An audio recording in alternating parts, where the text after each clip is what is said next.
Hey, what's up? How's it going, everybody? So, this match is being done like the night before it's originally supposed to go up. I've made so many different changes to this team that me and my opponent here, Mario B, coach of the Happy Valley Harayamas, if I'm not mistaken, I should be playing in about 30 minutes or so, but there's some sets that I've changed that I am hopefully going to try and get before this actual match gets started. So yeah, I've had a lot of things going on lately, and we're now just playing it the night before, and it's been a really, honestly, I don't like to lie to y'all, but it's really just been a frustrating, upsetting past like 2 weeks or so. And yeah, the fact that we're playing this so late when this should have been done already a week ago, I feel really bad for making Mario wait this long. So yeah, if you guys enjoyed this video, leave a like, leave a comment, check out Mario. And yeah, hopefully season 2 of GDL will be a lot better than this first week game here. So, que pasa YouTube, aka what's up YouTube? How's it going, everybody? This is going to be the team builder for week 1 of GDL season 2. I'm hoping by the time the actual battle itself goes live, I will have Durham Druddigon merchandise on Teespring for those of you who may like the Durham Druddigon logo. I think this is the first time that I myself have ever put out shirts. So yeah, definitely cop a shirt if you want to. Your support would be greatly appreciated. So let's take a look here at our team matchup. So going into this game, I'm not gonna lie, this matchup was actually way more scary than I had initially thought it would be. Like, low-key, Mario's team is actually really solid. Now, if you guys may have seen the GDL Season 2 draft power rankings, you will know that I didn't rank this up entirely too high. I think it was like number 8 or number 9, not top 5, I'm pretty sure, out of the entire 16 drafts.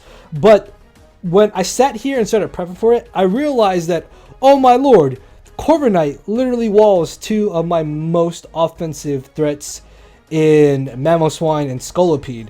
And then Darmanitan is able to just be a giant nuisance because of Choice Scarf. And even if it's Banded, like Banded is also terrifying, but Choice Scarf immediately is a set that Darmanitan should run in this matchup. And then Sneasel just being able to potentially be Life Orb, Heavy Duty Boots, a Violite, or even Choice Banded is very terrifying. And then on top of that, I have to worry about G-Max Rillaboom, which is another giant problem in itself, which also means that he still has these other threats on his team. Now, to be honest, the mons that I don't expect to come to this game are Turtonator, Hitmonlee, and Alcreme.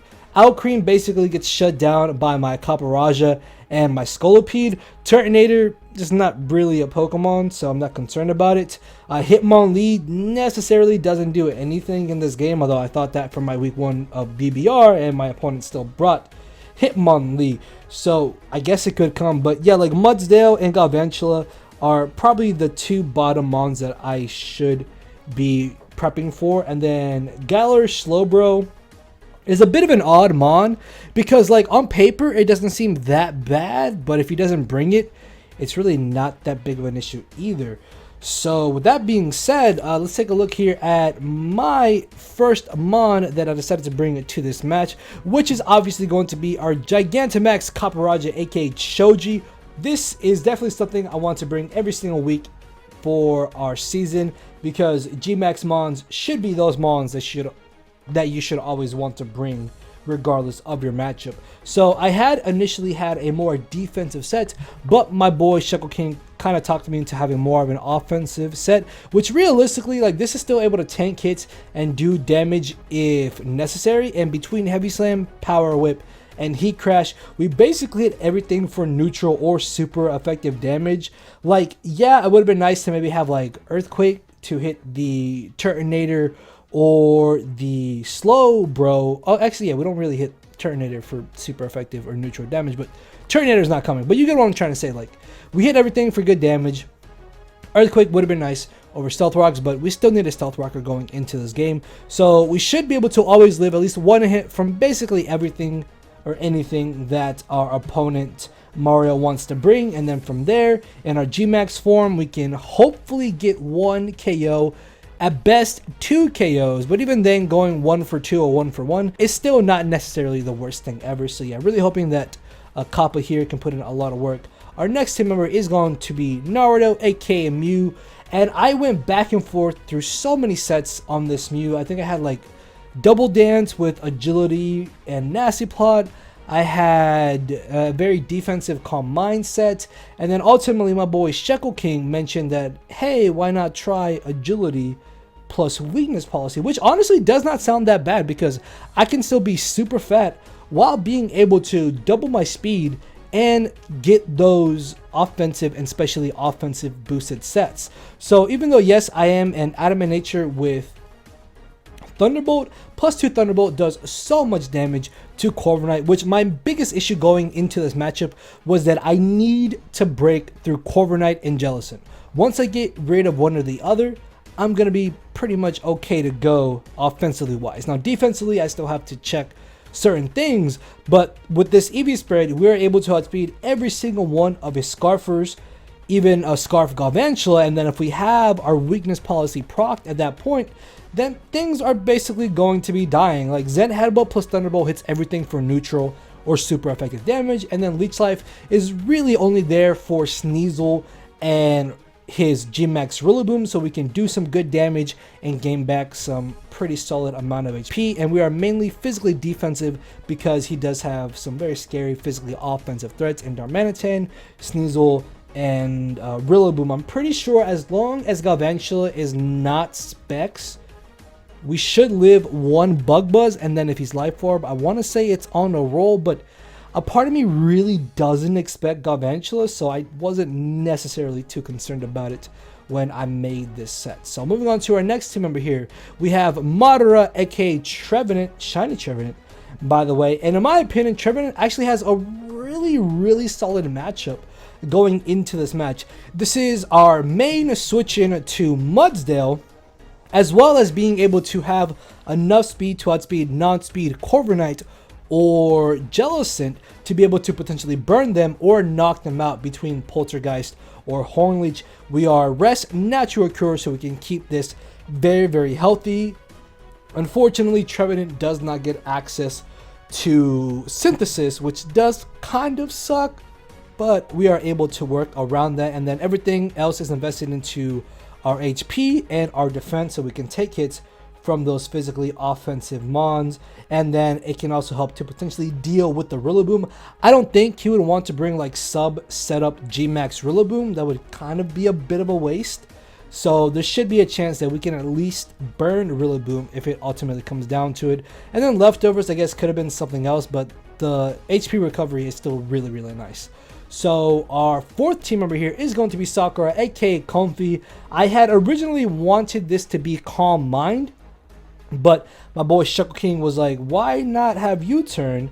And in the long run, like the more I thought about it, I was like, yeah, U-Turn is actually really nice because Mario's main switch-ins to this are Corviknight, Darmanitan, Alcreme, and Turtonator. All 4 of which I can just U-turn out against and swing momentum into my favor, as opposed to going for a Calm Mind and then being forced out afterwards.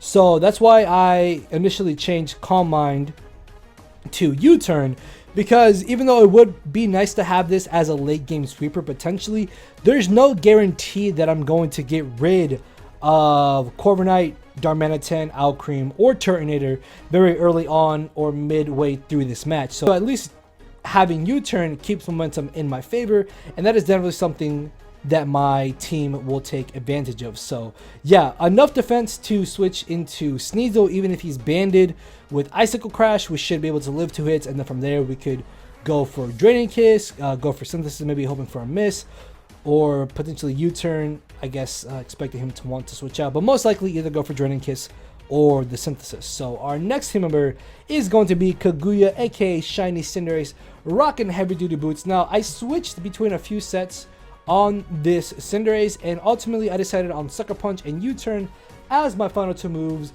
Pyro Ball for stab, obviously. Gunk Shot is just really good to be able to hit the Owl Cream or basically spam on the entirety of his team, because if we get a poison on anything, that in itself is going to be really good because we're going to be getting that extra little bit of chip damage on either his defensive mons or his offensive mons, which is absolutely amazing. And that's where Sucker Punch is also really handy, because Sucker Punch is able to pick his weakened offensive mons or anything that could be defensive, thinking that it could take a hit, which I guess is only realistically Jellicent, because Sucker Punch is nice to hit the Jellicent if maybe he thinks that we have no way of damaging it, and then U-turn is really good for momentum.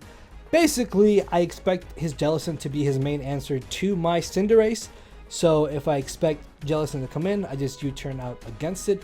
I think I did have Court Change on this set, but it didn't really seem that good, so I figured Sucker Punch, U-turn might ultimately be our best last two moves. So we are running on up speed to outspeed the Sneasel, which basically outspeeds the entirety of his team that is not Scarfed. So our final team member is going to be Psychon, aka Goodra, rocking a physically defensive set with the Gooey ability. Now, I really flip-flopped between Zap Zipper or Gooey, but I ultimately went with Gooey because if his Rillaboom makes contact with my Goodra, I'm going to be lowering its speed regardless. And because most of Darmanitan's offensive moves are physical anyways outside of Earthquake, then lowering that thing's speed as well is still going to be good in my favor.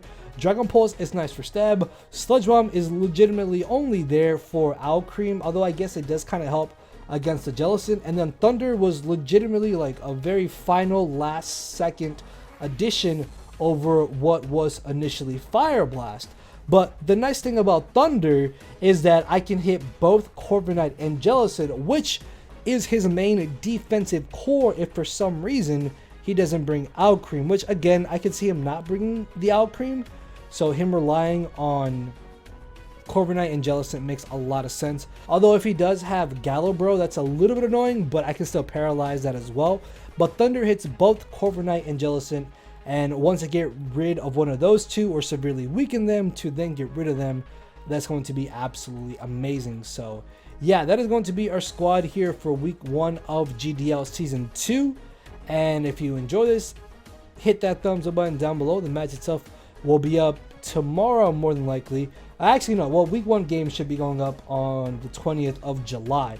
So yeah, check out our week 1 game, check out Mario, our roster, and yeah, I will see you all next time. So later, everybody.